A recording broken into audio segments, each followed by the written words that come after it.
स्वराज मराठीमध्ये आपलं स्वागत आहे। सर्वसामान्यांचा आवाज, निर्भीड, बेधडक, स्वराज मराठी। सांगली जिल्ह्यातील खानापूर तालुक्यातील विटा शहरातील विटा पोलीस ठाणे हद्दीत व गहाळ झालेल्या मोबाईलचा शोध घेत हे मोबाईल हस्तगत करून जवळपास 3.25 लाखांचे मोबाईल ताब्यात घेतले। ते मूळ मालकांना परत देण्याची पूर्ण तयारी केली आहे। ते परत करण्याचं कामही सुरू आहे। विटा पोलीस ठाणे हद्दीत गर्दीच्या ठिकाणाहून नागरिकांचे गहाळ झालेले 3,25,000 रुपये किमतीच्या मोबाईलचा शोध घेऊन ते विटा पोलीस ठाणे गुन्हे प्रकटीकरण पथकातील अंमलदार यांनी दमदार कामगिरी करत जप्त केले। हे मोबाईल मूळ मालकांना परत केल्याचं विटा पोलीस ठाण्याचे पोलीस निरीक्षक धनंजय फडतरे यांनी दैनिक प्रीती संगमचे प्रतिनिधी यांना सांगितलं। विटा पोलीस ठाणे हद्दीत गर्दीच्या ठिकाणाहून मोबाईल गहाळ झाल्याच्या नोंदी करण्यात आल्यात। गिरीदेव वसंतराव पाटील, पंचशील नगर, तालुका खानापूर यांनी 23 डिसेंबर 2024 रोजी मोबाईल गहाळ झाल्याची फिर्याद विटा पोलीस ठाण्यात दिली होती।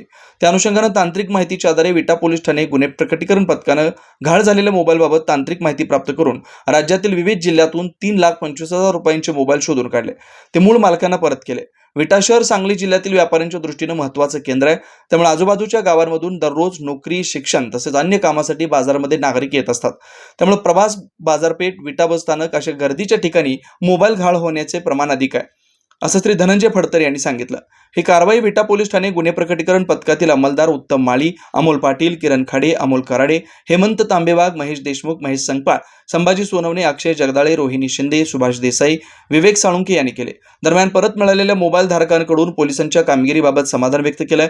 तर विटा उपविभागीय पोलीस अधिकारी विपुल पाटील व विटा पोलीस ठाण्याचे पोलीस निरीक्षक धनंजय फडतरे यांनी टीमचं अभिनंदन व कौतुक केलंय।